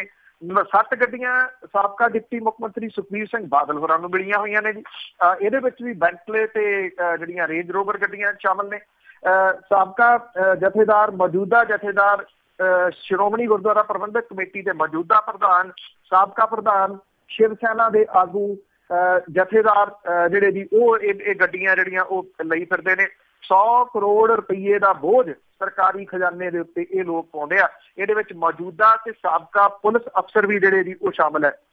ਹੁਣ ਇਹਨਾਂ ਰਿਪੋਰਟਾਂ ਦੇ ਉੱਤੇ ਸਰਕਾਰ ਨੇ ਗੌਰ ਕੀਤਾ ਜੀ ਕਿਉਂਕਿ ਰੌਲਾ ਪੈ ਗਿਆ ਜੀ, ਔਰ ਇਹ ਦੱਸਿਆ ਗਿਆ ਕਿ 3 ਮੈਂਬਰੀ ਕਮੇਟੀ ਜਿਹੜੀ ਬਣ ਗਈ ਹੈ ਜੀ, ਜਿਹਦੇ ਵਿੱਚ ਜਿਹੜੇ ਮੁੱਖ ਸਕੱਤਰ ਨੇ ਨਿਰਮਲਜੀਤ ਸਿੰਘ ਕਲਸੀ ਹੋਰੀ ਇਹਦੇ ਮੁਖੀ ਹੋਣਗੇ, DGP ਇੰਟੈਲੀਜੈਂਸ ਦਿਨਕਰ ਗੁਪਤਾ ਜਿਹੜੇ ਮੈਂਬਰ ਹੋਣਗੇ ਜੀ, ਤੇ ਵਧੀਕ DGP RN ਢੋਕੇ ਇਸ ਕਮੇਟੀ ਦੇ ਨਾਲ ਜਿਹੜਾ ਜੀ ਉਹ ਹੋਣਗੇ। ਔਰ ਇਹ ਕਿਹਾ ਗਿਆ ਜੀ ਕਿ ਇਹ ਸਮੀਖਿਆ ਕਰਨਗੇ ਇਹਨਾਂ ਦੀ ਕਾਰਾਂ ਦੀ ਜਿਹੜੀ ਹੈ ਜੀ ਕਿੰਨੀਆਂ ਜਿਹੜੀਆਂ ਉਹ ਦਿੱਤੀਆਂ ਗਈਆਂ ਨੇ। ਕਾਰਾਂ ਤੇ ਸੁਰੱਖਿਆ ਲਈ ਪੁਲਿਸ ਦੇ ਵਾਸਤੇ ਵਿਸ਼ੇਸ਼ ਨਿਯਮ ਜਿਹੜੇ ਆ ਜੀ ਉਹ ਬਣਾਏ ਜਾਣਗੇ ਤਾਂ ਕਿ ਪੁਲਿਸ ਅਫਸਰ ਆਪਣੀ ਮਰਜ਼ੀ ਦੇ ਨਾਲ ਕਿਸੇ ਨੂੰ ਸੁਰੱਖਿਆ ਜਿਹੜੀ ਮੁਹੱਈਆ ਨਾ ਕਰਾਉਣ। ਹੁੰਦਾ ਇਹ ਆ ਜੀ ਜਿਹੜੇ ਹੈਗੇ ਨੇ ਜਿਹੜੇ ਸਿਕਿਉਰਿਟੀ ਲੈ ਜਾਂਦੇ ਆ ਜੀ ਅੰਨੇਵਾਹ, ਉਹਨਾਂ ਦੀ ਕਿਸੇ ਨਾ ਕਿਸੇ ਪੁਲਿਸ ਆਫੀਸਰ ਦੇ ਨਾਲ ਨੇੜਤਾ ਜਿਹੜੀ ਉਹ ਹੁੰਦੀ ਆ, ਉੱਥੋਂ ਉਹ ਸਿਕਿਉਰਿਟੀ ਲੈ ਜਾਂਦੇ। ਸਰਕਾਰ ਨੂੰ ਇਹਦਾ ਪਤਾ ਹੀ ਨਹੀਂ, ਉਹ 3-3 4-4 ਗੱਡੀਆਂ ਜਿਹੜੀਆਂ ਜੀ ਉਹ ਲਈ ਫਿਰਦੇ ਨੇ, ਔਰ ਖਜ਼ਾਨੇ ਦੇ ਉੱਤੇ ਇਹਦਾ ਜਿਹੜਾ ਜੀ ਉਹ ਬੋਝ ਪੈਂਦਾ। ਇਹ ਕਿਹਾ ਜਾ ਰਿਹਾ ਕਮੇਟੀ ਦੇ ਵੱਲੋਂ ਸੁਰੱਖਿਆ ਦੇਣ ਸੰਬੰਧੀ ਠੋਸ ਸੁਝਾਅ ਤੇ ਨਿਯਮਾਂ ਦੀਆਂ ਸਿਫਾਰਸ਼ਾਂ ਜਿਹੜੀਆਂ ਜੀ ਉਹ ਦਿੱਤੀਆਂ ਜਾਣਗੀਆਂ। ਇਸ ਵੇਲੇ 250 ਦੇ ਕਰੀਬ ਮਹਿੰਗੀਆਂ ਕਾਰਾਂ, Land Cruiser, Montero, Fortuner, Innova, Scorpio ਜਿਹੜੀਆਂ ਜੀ ਉਹ ਇਹ ਲੋਕ ਝੂਟ ਰਹੇ ਆ। ਇਹ ਕਿਹਾ ਜਾ ਰਿਹਾ ਹੈ ਕਿ ਜਿਹੜੇ ਆਫੀਸਰ ਨੇ, ਜਿਹੜੇ ਰਿਟਾਇਰਡ ਨੇ ਜਾਂ ਜਿਹੜੇ ਮੌਜੂਦਾ ਨੇ, ਉਹਨਾਂ ਦੇ ਵਿੱਚ ਬੜੀ ਜਿਹੜਾ ਜੀ ਇਸ ਵੇਲੇ ਉਥਲ ਪੁਥਲ ਮਚੀ ਹੋਈ ਹੈ ਇਸ ਚੀਜ਼ ਨੂੰ ਲੈ ਕੇ ਕਿ ਉਹਨਾਂ ਦੀਆਂ ਗੱਡੀਆਂ ਇਹ ਜਿਹੜੀਆਂ ਉਹ ਖੁੱਸ ਸਕਦੀਆਂ ਨੇ। ਡੀਜੀਪੀ ਰੈਂਕ ਦੇ ਅਫਸਰਾਂ ਦੇ ਵੱਲੋਂ 5 ਵਹੀਕਲ ਰੱਖਣੇ ਸਧਾਰਨ ਵਰਤਾਰਾ ਜਿਹੜਾ ਜੀ ਉਹ ਬਣਿਆ ਹੋਇਆ, ਔਰ ਅਫਸਰਾਂ ਨੇ ਆਪਣੇ ਨਾਂ ਤੇ, ਆਪਣੇ ਨੇੜਲਿਆਂ ਦੇ ਨਾਂ ਦੇ ਉੱਤੇ ਗੱਡੀਆਂ ਜਿਹੜੀਆਂ ਜੀ ਉਹ ਇਸ਼ੂ ਕਰਾਈਆਂ ਹੋਈਆਂ ਨੇ, ਔਰ ਕਾਫਲੇ ਦੇ ਰੂਪ ਦੇ ਵਿੱਚ ਜਿਹੜਾ ਤੁਰਦੇ ਨੇ, ਔਰ ਜਦੋਂ ਸੜਕਾਂ ਤੇ ਜਾਂਦੇ ਨੇ ਉਹ ਲੱਗਦਾ ਜੀ ਜਿੱਦਾਂ ਸੜਕਾਂ ਉਹਨਾਂ ਨੇ ਮੁੱਲ ਲਈਆਂ ਹੋਈਆਂ, ਬਾਕੀ ਸਾਰੇ ਜਿਹੜੇ ਆ ਜੀ ਉਹ ਉੱਤਰ ਜਾਣ। ਮੂਹਰੇ ਚੱਲਦੀ ਜਿਪਸੀ ਦੇ ਵਿੱਚ ਬੈਠੇ ਜਿਹੜੇ ਸਿਪਾਹੀ ਨੇ ਉਹ ਡੰਡੇ ਲੈ ਕੇ ਬਾਕੀਆਂ ਨੂੰ ਇਸ਼ਾਰਾ ਏਦਾਂ ਕਰਦੇ ਆ ਜੀ ਕਿ ਜੇ ਤੁਸੀਂ ਸੜਕ ਤੋਂ ਨਾ ਉਤਰੇ ਤਾਂ ਤੁਹਾਡੀ ਗੱਡੀ ਇੱਥੇ ਹੀ ਤੋੜ ਦੇਣਗੇ। ਦੇਖੋ, ਲੋਕਾਂ ਨੇ ਵੋਟਾਂ ਪਾ ਕੇ, ਤਾਂ ਉਹ ਵੋਟਾਂ ਵਾਲਿਆਂ ਨੇ ਗਾਹਾਂ ਇਸ ਤਰ੍ਹਾਂ ਦੇ ਜਿਹੜੇ ਚੌਧਰੀ ਜੁੜੇ ਹੁੰਦੇ ਆ ਉਹ ਲੋਕਾਂ ਨੂੰ ਹੀ ਤੰਗ ਕਰਦੇ ਆ। ਤੇ ਅੱਗੇ ਸ਼ਰੀਕੇਬਾਜ਼ੀ ਦੀ ਜੇ ਗੱਲ ਕਰੀਏ ਕਿ ਬਠਿੰਡੇ ਦੇ ਵਿੱਚ ਬਹੁਤ ਭਾਰੂ ਹੋ ਰਹੀ ਆ, ਉਸਨੇ ਗਡਕਰੀ ਦੀ ਜਿਹੜਾ ਸਮਾਗਮ ਹੋਣਾ ਸੀ ਉਹ ਰੱਦ ਕਰਵਾਇਆ। ਐਕਚੁਅਲੀ ਜੀ ਇਹ ਮੈਂ ਅੱਗੇ ਵੇਖਣ ਗੱਲ ਕੀਤੀ ਕਿ ਇਹ ਜਿਹੜੇ ਸਮਾਗਮ ਹੋਏ, ਚਾਹੇ ਉਹ ਬਠਿੰਡੇ 'ਚ ਹੋਇਆ ਤੇ ਭੁੱਚੋ 'ਚ ਹੋਇਆ, ਉਹਦੇ ਵਿੱਚ ਲੋਕ ਜਿਹੜੇ ਸੀਗੇ ਜੀ ਗਏ, ਧੰਨਵਾਦ ਸਮਾਗਮ ਇਹ ਕੀਤੇ ਗਏ। ਧੰਨਵਾਦ ਕਿਸ ਚੀਜ਼ ਦਾ ਜੀ? ਕਿ ਜਿਹੜੇ ਟੋਲ ਪਲਾਜ਼ੇ ਲਾਏ ਆ ਸ਼ਾਇਦ ਉਹਦਾ, ਬਈ ਬਠਿੰਡੇ ਤੋਂ ਚੱਲੋ ਚੰਡੀਗੜ੍ਹ ਤੱਕ 5 ਟੋਲ ਪਲਾਜ਼ੇ, ਬਠਿੰਡੇ ਤੋਂ ਅੰਮ੍ਰਿਤਸਰ ਤੱਕ ਚੱਲੋ ਜਿਹੜਾ ਜੀ ਇਹਦੇ ਵਿੱਚ ਜਿਹੜੇ ਜੀ ਉਹ 3 ਟੋਲ ਪਲਾਜ਼ੇ ਜਿਹੜੇ ਆ ਜੀ ਉਹ ਤੁਹਾਨੂੰ ਲੱਗ ਗਏ। ਇਹਦਾ ਧੰਨਵਾਦ ਕੀਤਾ ਜਾ ਰਿਹਾ ਸੀਗਾ। ਕਿਆ ਬੇਵਕੂਫ ਜਿਹੜਾ ਜੀ ਉਹ ਲੋਕਾਂ ਨੂੰ ਬਣਾਇਆ ਜਾ ਰਿਹਾ, ਕਿਉਂਕਿ ਸੜਕਾਂ ਜਿਹੜੀਆਂ ਜੀ ਬਣੀਆਂ ਨਹੀਂ, ਇਹ ਤਾਂ ਵੇਚ ਦਿੱਤੀਆਂ ਗਈਆਂ ਨੇ। ਕਿੰਨੇ ਚਿਰ ਦੇ ਵਾਸਤੇ ਇਹ ਕਿਸੇ ਨੂੰ ਕੁਛ ਨਹੀਂ ਜਿਹੜਾ ਜੀ ਉਹ ਪਤਾ। ਹੁਣ ਜਿਹੜਾ ਇੱਥੇ ਸਮਾਗਮ ਹੋਣੇ ਸੀਗੇ ਜਿਹਦੇ ਵਿੱਚ ਕੇਂਦਰੀ ਜਿਹੜੇ ਟਰਾਂਸਪੋਰਟ ਮੰਤਰੀ ਨੇ ਨਿਤਿਨ ਗਡਕਰੀ ਹੋਰਾਂ ਨੇ ਜਿਹੜਾ ਆਉਣਾ ਸੀਗਾ, 50 ਲੱਖ ਰੁਪਈਆ ਖਰਚ ਕੀਤਾ ਗਿਆ ਜੀ ਇਹ ਸਮਾਗਮਾਂ ਦੀਆਂ ਤਿਆਰੀਆਂ ਦੇ ਵਾਸਤੇ, 50 ਲੱਖ ਰੁਪਈਆ, ਔਰ ਇਹ ਸਮਾਗਮ ਰੱਦ ਹੋ ਗਏ। ਰੱਦ ਹੋਣ ਦਾ ਰੀਜ਼ਨ ਜਿਹੜਾ ਜੀ ਉਹ ਜਿਹੜੀ ਸ਼ਰੀਕੇਬਾਜ਼ੀ ਆ ਉਹ ਦੱਸਿਆ ਜਾ ਰਿਹਾ। ਜਿਹੜੇ ਹਰਸਿਮਰਤ ਕੌਰ ਬਾਦਲ ਨੇ, ਕੇਂਦਰੀ ਮੰਤਰੀ ਵੀ ਨੇ, ਉਹਨਾਂ ਨੇ ਕਹਿੰਦੇ ਆ ਕਿ ਸ਼ਰਤਾਂ ਇੰਨੀਆਂ ਲਾ ਦਿੱਤੀਆਂ ਕਿ ਇਹਦੇ ਵਿੱਚ ਜਿਹੜੀ ਰਾਜ ਸਰਕਾਰ ਹੈ ਉਹਦਾ ਕੋਈ ਬੰਦਾ ਸ਼ਾਮਲ ਨਾ ਹੋ ਸਕੇ। ਮੁੱਖ ਮੰਤਰੀ ਜਾਂ ਜਿਹੜੇ ਵਿੱਤ ਮੰਤਰੀ ਨੇ, ਜਿਹੜੇ ਅਸਲ 'ਚ ਉਹਨਾਂ ਦੇ ਸ਼ਰੀਕੇ ਦੇ ਵਿੱਚੋਂ ਨੇ ਜੀ, ਉਹ ਇਹਦੇ ਸਮਾਗਮ ਦੇ ਵਿੱਚ ਸ਼ਾਮਲ ਨਾ ਹੋ ਸਕਣ। ਜਦੋਂ ਕਿ ਪ੍ਰੋਟੋਕਾਲ ਦੇ ਮੁਤਾਬਕ ਮਨਪ੍ਰੀਤ ਸਿੰਘ ਬਾਦਲ ਹੋਰਾਂ ਦਾ ਨਾਮ ਪੱਥਰ ਤੇ ਵੀ ਆਉਣਾ ਸੀਗਾ ਤੇ ਉਹਨਾਂ ਨੂੰ ਸਮਾਗਮ ਦੇ ਵਿੱਚ ਵੀ ਜਿਹੜਾ ਜੀ ਉਹ ਸ਼ਾਮਲ ਕਰਨਾ ਪੈਣਾ ਸੀ, ਸੱਦਣਾ ਪੈਣਾ ਸੀਗਾ, ਕਿਉਂਕਿ ਉਹ ਵਿਧਾਨ ਸਭਾ ਦੀ ਜਿਹੜਾ ਜੀ ਉਹ ਰਿਪਰੈਜ਼ੈਂਟ ਕਰਦੇ ਨੇ ਉੱਥੋਂ, ਇਸ ਕਰਕੇ ਉਹਨਾਂ ਦਾ ਆਉਣਾ ਜਿਹੜਾ ਜ਼ਰੂਰੀ ਸੀਗਾ। ਪਰ ਐਸਾ ਜਿਹੜਾ ਜੀ ਇਹ ਬੁਣਤੀ ਬੁਣੀ ਗਈ ਕਿ ਇਹ ਲੋਕ ਉੱਥੇ ਜਿਹੜਾ ਜੀ ਉਹ ਆਉਣ ਨਾ, ਔਰ ਜਿਹੜੇ ਨਿਤਿਨ ਗਡਕਰੀ ਸੀ ਉਹਨਾਂ ਨੇ 2 ਵਾਰੀ ਸਮਾਗਮ ਜਿਹੜਾ ਸੀਗਾ ਜੀ ਅੱਗੇ ਕੀਤਾ, ਕਿਉਂਕਿ ਮੁੱਖ ਮੰਤਰੀ ਪੰਜਾਬ ਜਿਹੜੇ ਸੀ ਉਹਨਾਂ ਨੇ ਉਹਨਾਂ ਦੇ ਨਾਲ ਗੱਲਬਾਤ ਕੀਤੀ ਕਿ ਇਹ ਸਮਾਗਮ ਇੱਕ ਉਸ ਸਿਆਸੀ ਧਿਰ ਦੇ ਨਹੀਂ ਹੋ ਸਕਦੇ ਜਿਹੜੀ ਸੱਤਾ ਦੇ ਵਿੱਚ ਨਹੀਂ ਹੈਗੀ ਤੇ ਨਾ ਵਿਰੋਧੀ ਧਿਰ ਹੈ। ਇਹ ਸਮਾਗਮ ਜਿਹੜੇ ਆ ਸਰਕਾਰੀ ਤੌਰ ਦੇ ਉੱਤੇ ਹੀ ਹੋ ਸਕਦੇ ਆ ਤੇ ਜੇ ਸਰਕਾਰੀ ਸਮਾਗਮ ਨੇ ਤੇ ਉਹਦੇ ਵਿੱਚ ਸਰਕਾਰੀ ਨੁਮਾਇੰਦੇ ਜਿਹੜੇ ਆ ਜੀ ਉਹ ਜ਼ਰੂਰ ਆਉਣਗੇ, ਜਿਹਦੇ ਕਰਕੇ ਨਿਤਿਨ ਗਡਕਰੀ ਹੋਰਾਂ ਨੇ ਜਿਹੜਾ ਜੀ ਕਿਸੇ ਵੀ ਕਿਸਮ ਦੀ ਕੰਟਰੋਵਰਸੀ ਸੀ ਉਹਦੇ ਤੋਂ ਬਚਦਿਆਂ ਹੋਇਆਂ ਇਹ ਸਮਾਗਮ ਤੋਂ ਕਿਨਾਰਾ ਹੀ ਕਰ ਗਏ। ਉਹ ਸਮਾਗਮ ਦੇ ਵਿੱਚ ਆਏ ਨਹੀਂ, ਉਹਨਾਂ ਦਾ ਦੌਰਾ ਜਿਹੜਾ ਜੀ ਉਹ ਰੱਦ ਹੋ ਗਿਆ। ਅਕਾਲੀ ਦਲ ਨੇ ਆਪਣੀਆਂ 2 ਜਗ੍ਹਾ ਦੇ ਉੱਤੇ ਰੈਲੀਆਂ ਕਰਕੇ ਧੰਨਵਾਦ ਸਮਾਗਮ ਜਿਹੜਾ ਜੀ ਉਹ ਕਰ ਲਏ ਕਿ ਇਹ ਧੰਨਵਾਦ ਕੀਤਾ ਕੇਂਦਰ ਦੀ ਸਰਕਾਰ ਦਾ ਕਿ ਉਹਨਾਂ ਨੇ ਇਹ ਨਵੇਂ ਜੇਬਾਂ ਕੱਟਣ ਦੇ ਅੱਡੇ ਜਿਹੜੇ ਆ ਜੀ ਉਹ ਖੋਲ ਦਿੱਤੇ ਆ ਪੰਜਾਬ ਦੇ ਵਿੱਚ। ਦੇਖੋ ਜੀ, ਨਵੇਂ ਤੋਂ ਨਵੇਂ ਕੰਮ ਹੈ। ਤੇ ਅੱਗੇ ਆਪਾਂ ਚੱਡਾ ਫੈਮਿਲੀ ਦੀ ਜੇ ਗੱਲ ਕਰੀਏ, ਜਿਸ ਔਰਤ ਨੇ ਇੱਕ ਕੇਸ ਕੀਤਾ ਸੀਗਾ ਚੱਡਾ ਪਰਿਵਾਰ ਦੇ ਉੱਤੇ, ਉਸ ਮਾਮਲੇ ਦੇ ਵਿੱਚ ਸਿੱਟ ਵੱਲੋਂ ਕੇਸ ਰੱਦ ਕਰਨ ਦੀ ਸਿਫਾਰਿਸ਼। ਐਕਚੁਅਲੀ ਇਹ ਜਿਹੜੀ ਇਹ ਚੱਡਾ ਮਾਮਲੇ ਦੀ ਜਾਂਚ ਕਰ ਰਹੀ ਹੈ ਜੀ, ਜਿਹੜਾ ਖੁਦਕੁਸ਼ੀ ਕੀਤੀ ਸੀ ਉਸ ਮਾਮਲੇ ਦੀ ਜਾਂਚ ਕਰ ਰਹੀ ਹੈ ਜਿਹੜੀ ਸਪੈਸ਼ਲ ਇਨਵੈਸਟੀਗੇਸ਼ਨ ਟੀਮ। ਉਹਨੇ ਇੱਕ ਰਿਪੋਰਟ ਜਿਹੜੀ ਹੈ ਜੀ, ਜਿਹੜੀ ਔਰਤ ਸੀਗੀ ਜਿਹੜੀ ਵੀਡੀਓ ਦੇ ਵਿੱਚ ਦਿੱਤੀ ਸੀ, ਉਹਦੇ ਵੱਲੋਂ ਕੀਤੀ ਗਈ ਸ਼ਿਕਾਇਤ ਦੇ ਆਧਾਰ ਦੇ ਉੱਤੇ ਚੱਡਾ ਪਿਓ ਪੁੱਤਾਂ ਦੇ ਖਿਲਾਫ ਦਰਜ ਕੇਸ ਰੱਦ ਕਰਨ ਦੀ ਸਿਫਾਰਿਸ਼ ਕੀਤੀ ਹੈ। ਇਹ ਕੇਸ ਜਦੋਂ ਵੀਡੀਓ ਸਾਹਮਣੇ ਆਈ ਸੀ ਤੁਰੰਤ ਕੀਤਾ ਸੀਗਾ ਜੀ ਔਰਤ ਨੇ, ਜਿਹੜੀ ਵੀਡੀਓ ਦੇ ਵਿੱਚ ਦਿੱਤੀ ਸੀ। ਉਹ ਕਹਿੰਦੀ ਸੀ ਕਿ ਉਹਦਾ ਸਰੀਰਕ ਸ਼ੋਸ਼ਣ ਜਿਹੜਾ ਜੀ ਉਹ ਕੀਤਾ ਗਿਆ, ਇਹਦੇ ਚੱਡਾ ਪਿਓ ਪੁੱਤ ਜਿਹੜੇ ਸੀ ਉਹਨਾਂ ਨੂੰ ਰੱਖਿਆ ਗਿਆ ਸੀਗਾ। ਇਹਨਾਂ ਦੇ ਵਿੱਚੋਂ ਜਿਹੜਾ ਚੱਡੇ ਦਾ ਮੁੰਡਾ ਸੀਗਾ ਜੀ ਇੰਦਰਪ੍ਰੀਤ ਸਿੰਘ ਚੱਡਾ, ਉਹ ਬਾਅਦ ਦੇ ਵਿੱਚ ਖੁਦਕੁਸ਼ੀ ਕਰ ਗਿਆ ਸੀਗਾ, ਕਿਉਂਕਿ ਇੰਨਾ ਕੁਛ ਉਦੋਂ ਸੋਸ਼ਲ ਮੀਡੀਆ ਦੇ ਰਾਹੀਂ ਜਿਹੜਾ ਜੀ ਉਹ ਸਾਹਮਣੇ ਆ ਗਿਆ ਸੀਗਾ, ਜਿਹਦੇ ਕਰਕੇ ਉਹਨੇ ਖੁਦਕੁਸ਼ੀ ਕਰ ਲਈ ਸੀ। ਔਰ ਇਹਦੇ ਵਿੱਚ ਉਹਨੇ ਬੜੇ ਸਾਰੇ ਨਾਮ ਜਿਹੜੇ ਜੀ ਉਹ ਲਿਖੇ ਸੀਗੇ। ਇਹ ਨਾਮ DGP ਤੱਕ ਜਿਹੜਾ ਜੀ ਵਿੱਚ ਸ਼ਾਮਲ ਜਾਂ ਹੁੰਦੇ ਰਹੇ, ਜਾਂ ਚਰਚਾ ਜਿਹੜੀ ਜੀ ਉਹ ਚੱਲਦੀ ਰਹੀ। ਜਿਹੜੀ ਵਿਸ਼ੇਸ਼ ਜਾਂਚ ਟੀਮ ਹੈ ਜੀ ਸਿੱਟ, ਇਹਦੀ ਅਗਵਾਈ ਕਰ ਰਹੇ ਜਿਹੜੇ IG ਨੇ LK ਯਾਦਵ, ਉਹਨਾਂ ਨੇ ਇਹ ਕਿਹਾ ਜੀ ਕਿ ਇਹਦੇ ਸੰਬੰਧੀ ਅੰਮ੍ਰਿਤਸਰ ਪੁਲਿਸ ਕਮਿਸ਼ਨਰੇਟ ਜਿਹੜੀ ਹੈ ਜੀ ਉਹਦੇ ਰਾਹੀਂ ਅਦਾਲਤ ਦੇ ਵਿੱਚ ਇਹ ਰਿਪੋਰਟ ਦਿੱਤੀ ਗਈ ਆ। ਇਸ ਰਿਪੋਰਟ ਦੇ ਵਿੱਚ ਇਹ ਕਿਹਾ ਗਿਆ ਜੀ ਕਿ ਜਿਹੜੀ ਔਰਤ ਪ੍ਰਿੰਸੀਪਲ ਸੀ, ਉਹਦੇ ਵੱਲੋਂ ਅਸ਼ਲੀਲ ਵੀਡੀਓ ਸੰਬੰਧੀ ਲਾਏ ਗਏ ਦੋਸ਼ ਸਾਬਤ ਨਹੀਂ ਹੁੰਦੇ। 29 ਸਤੰਬਰ 17 ਨੂੰ ਇਹ ਔਰਤ ਦੇ ਵੱਲੋਂ ਪੁਲਿਸ ਦੇ ਕੋਲੇ ਕੀਤੀ ਗਈ ਸ਼ਿਕਾਇਤ ਤੇ ਚੀਫ ਖਾਲਸਾ ਦੀਵਾਨ ਦੇ ਸਾਬਕਾ ਪ੍ਰਧਾਨ ਚਰਨਜੀਤ ਸਿੰਘ ਚੱਡਾ ਤੇ ਉਹਦੇ ਮੁੰਡੇ ਇੰਦਰਪ੍ਰੀਤ ਸਿੰਘ ਚੱਡਾ ਦੇ ਖਿਲਾਫ ਜਿਹੜਾ ਸੀਗਾ ਜੀ ਜਿਨਸੀ ਸ਼ੋਸ਼ਣ ਤੇ ਤੰਗ ਪਰੇਸ਼ਾਨ ਕਰਨ ਦੇ ਦੋਸ਼ਾਂ ਦੇ ਹੇਠ ਪੁਲਿਸ ਨੇ ਕੇਸ ਦਰਜ ਕੀਤਾ ਸੀਗਾ। ਔਰ ਪੁਲਿਸ ਨੇ ਇਹਦੇ ਸੰਬੰਧੀ IPC ਧਾਰਾ ਦੇ ਤਹਿਤ ਜਿਹੜਾ ਜੀ ਕੇਸ ਦਰਜ ਕੀਤਾ ਸੀਗਾ। ਅਸ਼ਲੀਲ ਵੀਡੀਓ ਵਾਇਰਲ ਹੋਈ ਸੀ ਜਿਹਦੇ ਵਿੱਚ ਚਰਨਜੀਤ ਸਿੰਘ ਚੱਡਾ ਤੇ ਇਹ ਔਰਤ ਜਿਹੜੀ ਸੀ ਉਹ ਇਤਰਾਜ਼ਯੋਗ ਅਵਸਥਾ ਦੇ ਵਿੱਚ ਸੀਗੇ ਜੀ। ਇਸ ਤੋਂ ਬਾਅਦ ਇਹ ਔਰਤ ਨੇ ਜਦੋਂ ਇਹ ਵੀਡੀਓ ਵਾਇਰਲ ਹੋ ਗਈ, ਸ਼ਿਕਾਇਤ ਕਰਤੀ ਪੁਲਿਸ ਦੇ ਕੋਲੇ, ਔਰ ਪੁਲਿਸ ਨੇ ਇੰਦਰਜੀਤ ਸਿੰਘ ਚੱਡਾ ਤੇ ਚਰਨਜੀਤ ਸਿੰਘ ਚੱਡਾ ਤੇ ਇੰਦਰਪ੍ਰੀਤ ਸਿੰਘ ਚੱਡਾ ਦੇ ਖਿਲਾਫ ਜਿਹੜਾ ਜੀ ਉਹ ਮਾਮਲਾ ਦਰਜ ਕੀਤਾ ਸੀਗਾ। ਔਰ ਹੁਣ ਸਿੱਟ ਨੇ ਜਿਹੜੀ ਹੈ ਜੀ ਇਹ ਰਿਪੋਰਟ ਲਾਤੀ ਕਿ ਇਹ ਔਰਤ ਨੇ ਗਲਤ ਰਿਪੋਰਟ ਦਿੱਤੀ ਸੀ, ਇਹ ਮਾਮਲਾ ਗਲਤ ਦਰਜ ਕੀਤਾ ਗਿਆ ਸੀਗਾ, ਇਸ ਕਰਕੇ ਇਹ ਮਾਮਲਾ ਕੈਂਸਲ ਸਮਝਿਆ ਗਿਆ। ਦੇਖੋ ਪਰਿਵਾਰ ਤੇ ਉਜੜ ਗਿਆ ਨਾ। ਤੇ ਅੱਗੇ ਗੱਲ ਕਰਦੇ ਜੀ, ਨਵੇਂ ਬਣੇ 3 ਵਜ਼ੀਰਾਂ ਨੇ ਕੈਮਰੀ ਕਾਰਾਂ ਮੋੜੀਆਂ, ਉਹਨਾਂ ਨੂੰ ਪਸੰਦ ਨਹੀਂ ਸੀ। ਕਿਉਂਕਿ ਇਹ ਜਿਹੜਾ ਜੀ ਸ਼ਾਇਦ ਉਹਨਾਂ ਨੂੰ ਠੀਕ ਨਹੀਂ ਲੱਗ ਰਹੀਆਂ, ਕਿਉਂਕਿ ਵੱਡੀ ਗੱਡੀ ਉਹਨਾਂ ਦੇ ਜਿਹੜੀ ਹੈ ਜੀ ਉਹ ਪਸੰਦ ਹੈ ਜੀ, ਜਿਹਦੇ ਕਰਕੇ ਇਹ ਜਦੋਂ ਮੰਤਰੀ ਮੰਡਲ ਦੇ ਵਿੱਚ ਵਾਧਾ ਹੋਇਆ ਤੇ ਇਹ 3 ਵਜ਼ੀਰਾਂ ਨੂੰ ਗੱਡੀਆਂ ਜਿਹੜੀਆਂ ਜੀ ਦਿੱਤੀਆਂ ਗਈਆਂ ਸੀ ਸਣੇ ਡਰਾਈਵਰ ਦੇ। ਇਹ ਗੱਡੀਆਂ ਜਿਹੜੀਆਂ ਕੈਮਰੀ ਸੀਗੀਆਂ ਜੀ, ਟੋਇਟਾ ਕੈਮਰੀ, ਇਹ ਗੱਡੀਆਂ ਇਹਨਾਂ ਨੇ ਤਿੰਨਾਂ ਨੇ ਮੋੜ ਦਿੱਤੀਆਂ ਨੇ ਜੀ। ਔਰ ਪੰਜਾਬ ਦੇ ਕੁੱਲ 17 ਵਜ਼ੀਰਾਂ ਤੋਂ ਸਿਰਫ 8 ਹੀ ਸਰਕਾਰੀ ਗੱਡੀਆਂ ਜਿਹੜੀਆਂ ਵਰਤ ਰਹੇ ਆ। ਨਵੇਂ ਵਜ਼ੀਰ ਜਿਹੜੇ ਆ ਜੀ ਉਹ ਫੋਰਚੂਨਰ ਗੱਡੀਆਂ ਦੇ ਸ਼ੌਕੀਨ ਨੇ ਜੀ। ਔਰ ਸਿੱਖਿਆ ਮੰਤਰੀ OP ਸੋਨੀ, ਸਹਿਕਾਰਤਾ ਮੰਤਰੀ ਸੁਖਜਿੰਦਰ ਸਿੰਘ ਰੰਧਾਵਾ, ਪਸ਼ੂ ਪਾਲਣ ਮੰਤਰੀ ਬਲਬੀਰ ਸਿੰਘ ਸਿੱਧੂ, ਉਹਨਾਂ ਨੇ ਥੋੜੇ ਦਿਨਾਂ ਤੋਂ ਬਾਅਦ ਸਰਕਾਰੀ ਕੈਮਰੀ ਗੱਡੀਆਂ ਜਿਹੜੀਆਂ ਜੀ ਉਹ ਮੋੜ ਦਿੱਤੀਆਂ ਨੇ। ਔਰ ਇਹਨਾਂ ਨੇ ਸਰਕਾਰੀ ਡਰਾਈਵਰਾਂ ਦੀ ਥਾਂ ਦੇ ਉੱਤੇ ਪ੍ਰਾਈਵੇਟ ਡਰਾਈਵਰ ਜਿਹੜੇ ਆ ਜੀ ਉਹ ਰੱਖਣ ਨੂੰ ਤਰਜੀਹ ਦਿੱਤੀ ਆ। ਵਿੱਤ ਮੰਤਰੀ ਜਿਹੜੇ ਨੇ ਜੀ ਮਨਪ੍ਰੀਤ ਸਿੰਘ ਬਾਦਲ ਹੋਰਾਂ ਤੋਂ ਬਿਨਾਂ ਬਾਕੀ ਸਾਰੇ ਵਜ਼ੀਰਾਂ ਨੇ ਸੁਰੱਖਿਆ ਜਿਹੜੇ ਜੀ ਵਹੀਕਲ ਉਹ ਲਏ ਹੋਏ ਆ। ਇਹਦੇ ਵਿੱਚ ਜਿਪਸੀਆਂ ਤੇ ਇਨੋਵਾ ਗੱਡੀਆਂ ਸ਼ਾਮਲ ਨੇ। ਮਨਪ੍ਰੀਤ ਸਿੰਘ ਬਾਦਲ ਹੋਰਾਂ ਨੇ ਨਾ ਸਰਕਾਰੀ ਗੱਡੀ ਲਈ ਆ, ਨਾ ਸੁਰੱਖਿਆ ਵਹੀਕਲ ਜਿਹੜਾ ਜੀ ਉਹ ਲਿਆ, ਤੇ ਨਾ ਹੀ ਸਰਕਾਰੀ ਡਰਾਈਵਰ ਜਿਹੜਾ ਉਹ ਲਿਆ ਹੋਇਆ। ਬਲਬੀਰ ਸਿੰਘ ਸਿੱਧੂ ਹੋਰਾਂ ਨੇ ਕੈਮਰੀ ਦੀ ਥਾਂ ਦੇ ਉੱਤੇ ਆਪਣੀ ਪ੍ਰਾਈਵੇਟ ਫੋਰਚੂਨਰ ਗੱਡੀ ਜਿਹੜੀ ਜੀ ਉਹ ਵਰਤਣੀ ਸ਼ੁਰੂ ਕਰਤੀ ਹੈ। ਵਜ਼ੀਰਾਂ ਦੇ ਵਿੱਚੋਂ ਸਾਧੂ ਸਿੰਘ ਧਰਮਸੋਤ, ਰਜ਼ੀਆ ਸੁਲਤਾਨਾ, ਸੁਖਵਿੰਦਰ ਸਿੰਘ ਸੁਖ ਸਰਕਾਰੀਆ, ਵਿਜੇਂਦਰ ਸਿੰਗਲਾ, ਭਾਰਤ ਭੂਸ਼ਣ ਜਿਹੜੇ ਨੇ ਜੀ ਇਹ ਸਰਕਾਰੀ ਕੈਮਰੀ ਗੱਡੀ ਵਰਤ ਰਿਹਾ, ਜਦੋਂ ਕਿ ਬਾਕੀ ਵਜ਼ੀਰ ਜਿਹੜੇ ਆ ਜੀ ਉਹਨਾਂ ਨੇ ਪ੍ਰਾਈਵੇਟ ਗੱਡੀਆਂ ਵਰਤਣੀਆਂ ਸ਼ੁਰੂ ਜਿਹੜੀਆਂ ਜੀ ਉਹ ਕਰ ਦਿੱਤੀਆਂ ਨੇ। ਕਿਉਂਕਿ ਜਿਹੜਾ ਜੀ ਸਰਕਾਰ ਜੇ ਪ੍ਰਾਈਵੇਟ ਵਹੀਕਲ ਵਰਤੇ ਤੇ ਉਹਨਾਂ ਨੂੰ ਸਰਕਾਰ ਜਿਹੜਾ ਜੀ ਉਹ ਤੇਲ ਦਿੰਦੀ ਹੈ ਜੀ। ਵਿੱਤ ਮੰਤਰੀ ਮਨਪ੍ਰੀਤ ਸਿੰਘ ਬਾਦਲ ਹੋਰੀ ਆਪਣੀ ਪ੍ਰਾਈਵੇਟ ਗੱਡੀ ਜਿਹੜੀ ਹੈ ਜੀ ਉਹ ਵਰਤਦੇ ਆ।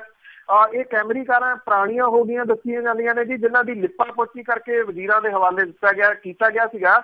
ਪਰ ਵਜ਼ੀਰ ਜਿਹੜੇ ਆ ਜੀ ਉਹ ਕਹਿੰਦੇ ਆ ਕਿ ਵਜ਼ੀਰ ਅਸੀਂ ਨਵੇਂ ਆ ਤੇ ਗੱਡੀਆਂ ਜਿਹੜੀਆਂ ਜੀ ਉਹ ਪੁਰਾਣੀਆਂ ਕਿਉਂ ਵਰਤੀਆਂ ਜਾਣ, ਜਿਹਦੇ ਕਰਕੇ ਉਹਨਾਂ ਨੇ ਇਹ ਗੱਡੀਆਂ ਵਾਪਸ ਦੇ ਦਿੱਤੀਆਂ ਨੇ। ਪਿਛਲੇ ਦਿਨਾਂ ਦੇ ਵਿੱਚ ਇਹ ਵੀ ਗੱਲ ਉੱਠੀ ਸੀਗੀ ਕਿ ਸਰਕਾਰ ਜਿਹੜੀ ਆ ਜੀ ਉਹ ਨਵੇਂ ਵਹੀਕਲ ਖਰੀਦ ਸਕਦੀ ਹੈ ਇਹਨਾਂ ਮੰਤਰੀਆਂ ਦੇ ਬਾਰੇ। ਜਦੋਂ ਇਹਦਾ ਰੌਲਾ ਰੱਪਾ ਜ਼ਿਆਦਾ ਜਿਹੜਾ ਜੀ ਉਹ ਪੈ ਗਿਆ ਤੇ ਮੁੜ ਕੇ ਸਰਕਾਰ ਨੇ ਆਪਣਾ ਸਪਸ਼ਟੀਕਰਨ ਦਿੱਤਾ ਸੀਗਾ ਕਿ ਨਹੀਂ, ਅਜੇ ਸਰਕਾਰੀ ਗੱਡੀਆਂ ਜਿਹੜੀਆਂ ਜੀ ਉਹ ਨਹੀਂ ਖਰੀਦੀਆਂ ਜਾ ਰਹੀਆਂ। ਸ਼ਾਇਦ ਇਹ ਉਸ ਪਾਸੇ ਵੱਲ ਵੀ ਇੱਕ ਸਟੈਪ ਆ ਜੀ, ਆਉਣ ਵਾਲੇ ਦਿਨਾਂ ਦੇ ਦੌਰਾਨ ਖਰੀਦੀਆਂ ਜਾਣਗੀਆਂ। ਬਿਲਕੁਲ ਜੀ, ਜ਼ਰੂਰ ਖਰੀਦਣਗੇ। ਤੇ ਅੱਗੇ ਗੱਲ ਕਰਦੇ ਹਾਂ ਜੀ ਅੰਮ੍ਰਿਤਸਰ ਦੇ ਵਿੱਚ ਜ਼ਮੀਨ ਘਟਾਲੇ ਦੀ, ਜਿਸ ਦੇ ਵਿੱਚ ਵੀਰ ਦਵਿੰਦਰ ਸਿੰਘ ਨੇ ਆਪ ਬਹਿਸ ਕੀਤੀ। ਇਹ ਮਾਮਲਾ ਐਕਚੁਅਲੀ ਦੇਖਿਆ ਜਾਵੇ ਤਾਂ ਜਿਨ੍ਹਾਂ ਲੋਕਾਂ ਦੇ ਉੱਤੇ ਦਰਜ ਹੈ, ਜਿਹਦੇ ਵਿੱਚ ਮੌਜੂਦਾ ਮੁੱਖ ਮੰਤਰੀ ਨੇ, ਉਹਨਾਂ ਦੇ ਵਾਸਤੇ ਇਹ ਟੇਢੀ ਖੀਰ ਜਿਹੜਾ ਜੀ ਉਹ ਬਣਦਾ ਜਾ ਰਿਹਾ। ਅੰਮ੍ਰਿਤਸਰ ਨਗਰ ਸੁਧਾਰ ਟਰੱਸਟ ਦੇ 32 ਏਕੜ ਜ਼ਮੀਨ ਘਟਾਲੇ ਦੇ ਵਿੱਚ ਜਿਹੜੇ ਮੌਜੂਦਾ ਮੁੱਖ ਮੰਤਰੀ ਨੇ ਜੀ ਉਹਨਾਂ ਸਣੇ ਬਾਕੀ ਜਿਹੜੇ ਜਿਨ੍ਹਾਂ ਦੇ ਉੱਤੇ ਮਾਮਲਾ ਦਰਜ ਹੈ ਜੀ ਉਹ ਸੁਣਵਾਈ ਦੇ ਦੌਰਾਨ ਹਾਜ਼ਰ ਨਹੀਂ ਹੋਏ। ਔਰ ਉਹਨਾਂ ਨੇ ਸਰਕਾਰੀ ਜਿਹੜੇ ਕੰਮਾਂ ਕਾਰਾਂ ਦੇ ਵਿੱਚ ਰੁੱਝੇ ਹੋਣ ਕਰਕੇ ਛੋਟ ਜਿਹੜੀ ਉਹ ਲਈ ਸੀ, ਛੋਟ ਉਹਨਾਂ ਨੂੰ ਮਿਲਦੀ ਗਈ। ਜਿਹੜੇ ਸਾਬਕਾ ਵਿਧਾਇਕ ਤੇ ਸਾਬਕਾ ਵਿਧਾਨ ਸਭਾ ਦੇ ਡਿਪਟੀ ਸਪੀਕਰ ਜਿਹੜੇ ਜੀ ਵੀਰ ਦਵਿੰਦਰ ਸਿੰਘ ਹੋਰੀ ਸੀਗੇ, ਉਹਨਾਂ ਨੇ 40 ਮਿੰਟ ਆਪ ਜਿਹੜੀ ਜੀ ਉਹ ਬਹਿਸ ਕੀਤੀ ਔਰ ਆਪਣਾ ਪੱਖ ਜਿਹੜਾ ਸੀ ਅਦਾਲਤ ਦੇ ਵਿੱਚ ਰੱਖਿਆ। ਵੀਰ ਦਵਿੰਦਰ ਸਿੰਘ ਹੋਰਾਂ ਨੇ ਅਦਾਲਤ ਨੂੰ ਦੱਸਿਆ ਜੀ ਕਿ 12ਵੀਂ ਵਿਧਾਨ ਸਭਾ ਦੇ ਵਿੱਚ 21 ਮਾਰਚ 2006 ਨੂੰ ਉਹਨਾਂ ਨੇ ਅੰਮ੍ਰਿਤਸਰ ਜ਼ਮੀਨ ਘੁਟਾਲੇ ਦਾ ਮੁੱਦਾ ਚੁੱਕਿਆ ਸੀਗਾ, ਜਿਹਦੇ ਤੋਂ ਬਾਅਦ ਪੰਜਾਬ ਵਿਜੀਲੈਂਸ ਨੇ ਇਹ ਮਾਮਲਾ ਦਰਜ ਕੀਤਾ ਸੀਗਾ, FIR ਦਰਜ ਕੀਤੀ ਸੀਗੀ ਔਰ ਚਲਾਨ ਵੀ ਪੇਸ਼ ਕੀਤਾ ਸੀਗਾ। FIR ਦੇ ਵਿੱਚ ਤੇ ਚਲਾਨ ਦੇ ਵਿੱਚ ਦੋਸ਼ਾਂ ਦਾ ਵੇਰਵਾ ਇੱਕੋ ਜਿਹਾ ਸੀਗਾ, ਪਰ ਵਿਜੀਲੈਂਸ ਨੇ ਯੂ ਟਰਨ ਲੈਂਦਿਆਂ ਹੋਇਆ ਇਹ ਕੇਸ ਜਿਹੜਾ ਸੀਗਾ ਖੁਦ ਹੀ ਮੁਲਜ਼ਮਾਂ ਦੇ ਖਿਲਾਫ ਕੇਸ ਖਤਮ ਕਰਨ ਦੀ ਅਰਜ਼ੀ ਜਿਹੜੀ ਦਾਇਰ ਕਰਤੀ, ਜਿਹੜੀ ਕਿ ਸਰਾਸਰ ਗਲਤ ਹੈ। ਵੀਰ ਦਵਿੰਦਰ ਸਿੰਘ ਹੋਰਾਂ ਨੇ ਜਿਹੜਾ ਜੀ ਉਹ ਅਦਾਲਤ ਨੂੰ ਇਹ ਕਿਹਾ ਜੀ ਕਿ ਉਹਨਾਂ ਨੂੰ ਕਈ ਤਰ੍ਹਾਂ ਦੇ ਲਾਲਚ ਦਿੱਤੇ ਗਏ, ਉਹ ਆਪਣੇ ਬਿਆਨਾਂ ਤੋਂ ਪਿੱਛੇ ਨਹੀਂ ਹਟੇ, ਜਿਹਦੇ ਕਰਕੇ ਉਹਨਾਂ ਨੂੰ ਸਿਆਸੀ ਤੌਰ ਦੇ ਉੱਤੇ ਨੁਕਸਾਨ ਵੀ ਜਿਹੜਾ ਜੀ ਉਹ ਝੱਲਣਾ ਪਿਆ। ਵੀਰ ਦਵਿੰਦਰ ਸਿੰਘ ਹੋਰਾਂ ਨੇ ਅਦਾਲਤ ਨੂੰ ਕਿਹਾ ਕਿ ਉਹਨਾਂ ਨੂੰ ਸਰਕਾਰੀ ਗਵਾਹ ਜਾਂ ਸ਼ਿਕਾਇਤਕਰਤਾ ਇਸ ਕੇਸ ਦੇ ਵਿੱਚ ਬਣਾਇਆ ਜਾਵੇ ਔਰ ਕਿਸੇ ਵੀ ਨਤੀਜੇ ਦੇ ਉੱਤੇ ਪਹੁੰਚਣ ਤੋਂ ਪਹਿਲਾਂ ਉਹਨਾਂ ਦਾ ਪੱਖ ਜਿਹੜਾ ਜੀ ਉਹ ਜ਼ਰੂਰ ਸੁਣਿਆ ਜਾਵੇ। ਪਿਛਲੀ ਤਰੀਕ ਦੇ ਉੱਤੇ ਜਿਹੜੇ ਸਰਕਾਰੀ ਵਕੀਲ ਸੀਗੇ ਉਹਨਾਂ ਨੇ ਵੀਰ ਦਵਿੰਦਰ ਸਿੰਘ ਹੋਰਾਂ ਦੇ ਉੱਤੇ ਨਿੱਜੀ ਚਿੱਕੜ ਸੁੱਟਿਆ ਸੀਗਾ ਕਾਫੀ ਜੀ, ਉਹਨਾਂ ਨੂੰ ਰਾਜਨੀਤਿਕ ਮੌਕਾ ਪ੍ਰਸਤ ਝੂਠਾ ਲਾਲਚੀ ਵਿਅਕਤੀ ਜਿਹੜਾ ਜੀ ਉਹ ਦੱਸਿਆ ਸੀਗਾ, ਪਰ ਅਦਾਲਤ ਦੇ ਵਿੱਚ ਸਰਕਾਰੀ ਵਕੀਲਾਂ ਨੇ ਜਿਹੜਾ ਜੀ ਇਹ ਕਿਹਾ ਕਿ ਹਾਈ ਕੋਰਟ ਦਾ ਫੈਸਲਾ ਆ ਚੁੱਕਿਆ ਹੈ, ਜਿਹਦੇ ਵਿੱਚ ਇਹ ਕਿਹਾ ਗਿਆ ਕਿ ਇਸ ਕੇਸ ਦੀ ਨਵੇਂ ਸਿਰਿਓਂ ਪੜਤਾਲ ਕੀਤੀ ਜਾਵੇ। ਇਹਦੇ ਵਿੱਚ ਵੀਰ ਦਵਿੰਦਰ ਸਿੰਘ ਹੋਰਾਂ ਨੂੰ ਬਤੌਰ ਸਰਕਾਰੀ ਗਵਾਹ ਪੇਸ਼ ਹੋਣ ਦਾ ਹੱਕ ਤੇ ਅਧਿਕਾਰ ਨਹੀਂ ਹੈ ਜੀ। ਅਦਾਲਤ ਨੇ ਜਿਹੜਾ ਜੀ ਅਗਲੀ ਸੁਣਵਾਈ ਜਿਹੜੀ 21 ਮਈ ਤੇ ਪਾਤੀ ਹੈ, ਪਰ ਜਿਹੜੇ ਸਰਕਾਰੀ ਵਕੀਲ ਸੀ ਜੀ ਉਹਨਾਂ ਨੇ ਵੀਰ ਦਵਿੰਦਰ ਸਿੰਘ ਹੋਰਾਂ ਤੋਂ ਇਸ ਮਾਮਲੇ ਦੇ ਵਿੱਚ ਮੁਆਫੀ ਮੰਗੀ ਹੈ ਜੀ, ਜਿਹੜੀਆਂ ਟਿੱਪਣੀਆਂ ਉਹਨਾਂ ਨੇ ਕੀਤੀ ਜੀ। ਤੇ ਅੱਗੇ ਗੱਲ ਕਰਦੇ ਹਾਂ ਜੀ ਅਖੀਰ ਦੇ ਵਿੱਚ ਜਸਟਿਸ ਰਣਜੀਤ ਸਿੰਘ ਹੋਰਾਂ ਦੀ, ਉਹ SGPC ਦੇ ਕੋਲ ਪਹੁੰਚੇ ਕੁਝ ਕੁ ਉਹਨਾਂ ਦੇ ਬਿਆਨ ਦਰਜ ਕਰਨ ਲਈ। ਜੀ ਪਿਛਲੇ ਦਿਨਾਂ ਦੇ ਵਿੱਚ ਜਿਹੜੇ ਸਾਬਕਾ ਜਸਟਿਸ ਰਣਜੀਤ ਸਿੰਘ ਹੋਰੀ ਜਿਹੜੇ ਗੁਰੂ ਗ੍ਰੰਥ ਸਾਹਿਬ ਦੀ ਬੇਅਦਬੀ ਦੀਆਂ ਘਟਨਾਵਾਂ ਤੇ ਬਾਈਬਲ ਕਲਾਕਾਂਡ ਇਹਦੀ ਸਾਰੀ ਜਿਹੜੀ ਇਹਦੀ ਉਹ ਜਾਂਚ ਕਰ ਰਹੇ ਆ, ਕਮਿਸ਼ਨ ਦੇ ਉਹ ਮੁਖੀ ਨੇ, ਉਹਨਾਂ ਨੇ ਜਿਹੜੀ ਇਹ ਗੱਲ ਕਹੀ ਸੀ ਕਿ ਉਹ ਅਕਾਲ ਤਖਤ ਤੇ ਵੀ ਜਾ ਸਕਦੇ ਆ, ਉਹ ਸ਼੍ਰੋਮਣੀ ਗੁਰਦੁਆਰਾ ਪ੍ਰਬੰਧਕ ਕਮੇਟੀ ਕੋਲੇ ਵੀ ਜਾ ਸਕਦੇ ਆ, ਕਿਉਂਕਿ ਅਕਾਲ ਤਖਤ ਨੇ ਕਿਸੇ ਕਿਸਮ ਦਾ ਰਿਕਾਰਡ ਪ੍ਰੋਵਾਈਡ ਕਰਨ ਤੋਂ ਨਾ ਕਰਤੀ ਸੀ, ਸ਼੍ਰੋਮਣੀ ਗੁਰਦੁਆਰਾ ਪ੍ਰਬੰਧਕ ਕਮੇਟੀ ਨੇ ਰਿਕਾਰਡ ਪ੍ਰੋਵਾਈਡ ਕਰਨ ਤੋਂ ਨਾ ਕਰਤੀ ਸੀ, ਅਕਾਲੀ ਦਲ ਨੇ ਨਾ ਕੀਤੀ ਹੈ ਜੀ। ਉਹਨਾਂ ਨੇ ਮੁੱਖ ਮੰਤਰੀ ਸਾਬਕਾ ਜਿਹੜੇ ਨੇ ਪ੍ਰਕਾਸ਼ ਸਿੰਘ ਬਾਦਲ ਹੋਰਾਂ ਨੂੰ ਵੀ ਸਮਨਿੰਗ ਕੀਤੀ ਸੀ, ਉਹਨਾਂ ਨੇ ਨਾ ਕਰਤੀ ਪੇਸ਼ ਹੋਣ ਤੋਂ। ਜਸਟਿਸ ਜਿਹੜੇ ਸਾਬਕਾ ਜਸਟਿਸ ਰਣਜੀਤ ਸਿੰਘ ਹੋਰਾਂ ਨੇ ਕਿਹਾ ਸੀਗਾ ਕਿ ਜਿਹੜੇ ਮੁੱਖ ਮੰਤਰੀ ਰਹੇ ਉਹ ਨਾ ਨਹੀਂ ਕਰ ਸਕਦੇ, ਜੇ ਕਿਸੇ ਚੀਜ਼ ਦੀ ਜਾਂਚ ਹੋ ਰਹੀ ਹੈ ਤਾਂ ਉਹਦੇ ਵਿੱਚ ਉਹਨਾਂ ਨੂੰ ਸ਼ਾਮਲ ਜਿਹੜਾ ਜੀ ਉਹ ਹੋਣਾ ਪਊਗਾ। ਹੁਣ ਇਹਦੇ 'ਚ ਇੱਕ ਨਵਾਂ ਮੋੜ ਜਿਹੜਾ ਜੀ ਉਹ ਆਇਆ, ਉਹ ਨਹੀਂ ਸ਼੍ਰੋਮਣੀ ਗੁਰਦੁਆਰਾ ਪ੍ਰਬੰਧਕ ਕਮੇਟੀ ਵਾਲੇ ਨਹੀਂ ਆਏ, ਤਾਂ ਜਿਹੜੇ ਜੀ ਸਾਬਕਾ ਜਸਟਿਸ ਰਣਜੀਤ ਸਿੰਘ ਕਮਿਸ਼ਨ ਦੇ ਮੁਖੀ ਨੇ ਜੀ, ਉਹਨਾਂ ਨੇ ਸ਼੍ਰੋਮਣੀ ਕਮੇਟੀ ਦੇ ਉਹਨਾਂ ਅਧਿਕਾਰੀਆਂ ਦੇ ਬਿਆਨ ਜਿਹੜੇ ਲਿਖੇ ਆ ਜਿਨ੍ਹਾਂ ਨੇ ਬੇਅਦਬੀ ਦੀਆਂ ਘਟਨਾਵਾਂ ਸੰਬੰਧੀ ਪੁਲਿਸ ਦੇ ਕੋਲੇ ਸ਼ਿਕਾਇਤ ਦਰਜ ਕਰਾਈ ਸੀ। ਇਹ ਕਿਹਾ ਗਿਆ ਜੀ ਕਿ ਬੀਤੇ ਦਿਨੀ ਜਿਹੜਾ ਪਿੰਡ ਜਹਾਂਗੀਰ ਤੇ ਹੋਰ ਥਾਵਾਂ ਦੇ ਉੱਤੇ ਜਿਹੜੀਆਂ ਘਟਨਾਵਾਂ ਵਾਪਰੀਆਂ ਸੀ ਉਹਦਾ ਜਾਇਜ਼ਾ ਜਿਹੜਾ ਜੀ ਉਹ ਲਿਆ ਗਿਆ। ਜਿਹੜੇ ਬਿਆਨ ਨੇ ਲੋਕਾਂ ਦੇ ਲਿਖੇ ਗਏ ਆ, ਸੂਚਨਾ ਕੇਂਦਰ ਦੇ ਵਿੱਚ ਸ਼੍ਰੋਮਣੀ ਕਮੇਟੀ ਦੇ ਕੁਝ ਅਧਿਕਾਰੀਆਂ ਦੇ ਬਿਆਨ ਜਿਹੜੇ ਆ ਜੀ ਲਿਖੇ ਗਏ ਆ, ਉੱਥੇ ਪਹੁੰਚ ਕੇ ਉਹਨਾਂ ਨੇ ਇਹ ਬਿਆਨ ਲਿਖੇ ਆ। ਹਰਮੰਦਰ ਸਾਹਿਬ ਦੀ ਜਿਹੜੀ ਪਰਿਕਰਮਾ ਦਾ ਮੈਨੇਜਰ ਆ ਸੁਖਰਾਜ ਸਿੰਘ ਤੇ ਉਹਨਾਂ ਨੇ ਆਪਣੇ ਨਾਲ ਦੇ ਜਿਹੜੇ ਸਾਥੀ ਨੇ ਉਹਨਾਂ ਨੇ ਵਾਪਰੀਆਂ ਘਟਨਾਵਾਂ ਸੰਬੰਧੀ ਆਪਣੇ ਬਿਆਨ ਜਿਹੜੇ ਆ ਜੀ ਉਹ ਦਿੱਤੇ ਆ। ਹਰਮੰਦਰ ਸਾਹਿਬ ਸਮੂਹ ਦੇ ਵਿੱਚ ਬੇਅਦਬੀ ਦੀਆਂ 2 ਘਟਨਾਵਾਂ ਵਾਪਰੀਆਂ ਸੀਗੀਆਂ, ਜਿਹਦੇ ਤਹਿਤ ਇੱਕ ਔਰਤ ਤੇ ਇੱਕ ਵਿਅਕਤੀ ਨੂੰ ਕਾਬੂ ਕੀਤਾ ਗਿਆ ਸੀਗਾ। ਇਹਦੇ ਸੰਬੰਧੀ ਸ਼੍ਰੋਮਣੀ ਕਮੇਟੀ ਦੇ ਅਧਿਕਾਰੀਆਂ ਦੀ ਸ਼ਿਕਾਇਤ ਤੇ ਪੁਲਿਸ ਨੇ ਇਹਨਾਂ ਦੋਵਾਂ ਦੇ ਖਿਲਾਫ ਕੇਸ ਵੀ ਜਿਹੜੇ ਜੀ ਉਹ ਦਰਜ ਕੀਤੇ ਸੀਗੇ। ਇਸ ਗੱਲ ਦੀ ਪੁਸ਼ਟੀ ਸ਼੍ਰੋਮਣੀ ਗੁਰਦੁਆਰਾ ਪ੍ਰਬੰਧਕ ਕਮੇਟੀ ਨੇ ਵੀ ਕੀਤੀ ਹੈ ਕਿ ਉਹ ਇੱਥੇ ਆਏ ਸੀਗੇ, ਉਹਨਾਂ ਨੇ ਕੁਝ ਜਾਣਕਾਰੀ ਜਿਹੜੀ ਆ ਜੀ ਉਹ ਪ੍ਰਾਪਤ ਕੀਤੀ ਆ ਤੇ ਮੁੜ ਕੇ ਇੱਥੋਂ ਜਿਹੜਾ ਜੀ ਉਹ ਚਲੇ ਗਏ। ਇਹ ਚੀਜ਼ ਜਿਹੜੀ ਵੈਸੇ ਦੇਖਿਆ ਜਾਵੇ ਤਾਂ ਕੁਝ ਚੰਗੀ ਹੈ ਜੀ, ਕਿਉਂਕਿ ਜਸਟਿਸ ਜਿਹੜੇ ਰਣਜੀਤ ਸਿੰਘ ਹੋਰੀ ਨੇ ਉਹਨਾਂ ਨੇ ਬਜਾਏ ਇਹਦੇ ਕਿ ਇਹਨੂੰ ਇੱਥੇ ਥੱਪ ਦਿੰਦੇ ਕਿ ਸ਼੍ਰੋਮਣੀ ਗੁਰਦੁਆਰਾ ਪ੍ਰਬੰਧਕ ਕਮੇਟੀ ਵਾਲੇ ਆਉਣਾ ਨਹੀਂ ਚਾਹੁੰਦੇ, ਉਹ ਖੁਦ ਉੱਥੇ ਜਿਹੜਾ ਜੀ ਉਹ ਪਹੁੰਚ ਗਏ। ਹੁਣ ਵੇਖਣਾ ਜਿਹੜਾ ਜੀ ਇਹ ਹੋਊਗਾ ਕਿ ਕੀ ਉਹ ਅਕਾਲ ਤੱਕ ਵੀ ਅਪਰੋਚ ਜਿਹੜੀ ਆ ਜੀ ਉਹ ਕਰਦੇ ਆ, ਕਿਉਂਕਿ ਉੱਥੇ ਜਿਹੜਾ ਜੀ ਜਾ ਕੇ ਉਹ ਪੁੱਛ ਸਕਦੇ ਆ, ਉਹ ਰਿਕਾਰਡ ਜਿਹੜਾ ਦੇਖ ਸਕਦੇ ਆ ਜਿਹੜਾ ਉਹਨਾਂ ਨੇ ਮੰਗਵਾਇਆ ਸੀਗਾ। ਉਹਨਾਂ ਨੇ ਤਲਬ ਨਹੀਂ ਸੀ ਕੀਤਾ ਕਿਸੇ ਨੂੰ ਵੀ, ਜਿਹੜਾ ਜੀ ਜਿਹੜੇ ਇਹ ਕਿਹਾ ਜਾ ਰਿਹਾ ਕਿ ਤਲਬ ਕੀਤਾ ਸੀਗਾ, ਉਹਨਾਂ ਨੇ ਰਿਕਾਰਡ ਮੰਗਿਆ ਸੀ ਕਿ ਕੋਈ ਵੀ ਅਧਿਕਾਰੀ ਜਿਹੜਾ ਜੀ ਉਹ ਆ ਕੇ ਉਹ ਰਿਕਾਰਡ ਦਿਖਾਵੇ। ਜਦੋਂ ਸਰਸੇ ਵਾਲੇ ਨੂੰ ਮਾਫੀ ਦਿੱਤੀ ਗਈ ਸੀ ਤੇ ਮੁੜ ਕੇ ਉਹ ਮਾਫੀ ਜਿਹੜੀ ਆ ਜੀ ਉਹ ਵਾਪਸ ਲਈ ਸੀ। ਸ਼੍ਰੋਮਣੀ ਗੁਰਦੁਆਰਾ ਪ੍ਰਬੰਧਕ ਕਮੇਟੀ ਤੋਂ ਉਹ ਰਿਕਾਰਡ ਮੰਗਦੇ ਆ ਕਿ 96 ਲੱਖ ਰੁਪਏ ਦੇ ਇਸ਼ਤਿਹਾਰ ਜਿਹੜੇ ਜੀ ਕਿਉਂ ਦਿੱਤੇ ਗਏ ਸੀਗੇ, ਕਿਵੇਂ ਉਹ ਇਸ਼ਤਿਹਾਰ ਦੇਣ ਦੇ ਹੁਕਮ ਦਿੱਤੇ ਸੀਗੇ। ਸ਼੍ਰੋਮਣੀ ਗੁਰਦੁਆਰਾ ਪ੍ਰਬੰਧਕ ਕਮੇਟੀ ਇਹ ਰਿਕਾਰਡ ਦੇਣ ਤੋਂ ਹਾਲ ਦੀ ਘੜੀ ਇਨਕਾਰੀ ਹੈ ਜੀ। ਬਹੁਤ ਬਹੁਤ ਧੰਨਵਾਦ ਬਲਤੇਜ ਪੰਨੂ ਜੀ। ਮਿਹਰਬਾਨੀ ਜੀ, ਧੰਨਵਾਦ ਜੀ, ਸਤਿ ਸ਼੍ਰੀ ਅਕਾਲ। ਸਤਿ ਸ਼੍ਰੀ ਅਕਾਲ ਜੀ। ਤੇ ਸਰੋਤੇ ਸਨ ਬਲਤੇਜ ਪੰਨੂ ਜੋ ਸਾਡੇ ਨਾਲ ਜੁੜਦੇ ਨੇ, ਕਰਦੇ ਨੇ ਖਬਰਾਂ। ਹੁਣ ਇਸੇ ਦੇ ਨਾਲ ਸਾਡਾ ਅੱਜ ਦਾ ਪ੍ਰੋਗਰਾਮ ਇੱਥੇ ਹੀ ਸਮਾਪਤ ਹੈ। ਹੁਣ ਬਲਵਿੰਦਰ ਕੌਰ ਵੱਲੋਂ ਆਪ ਸਭ ਨੂੰ ਪਿਆਰ ਭਰੀ ਸਤਿ ਸ਼੍ਰੀ ਅਕਾਲ।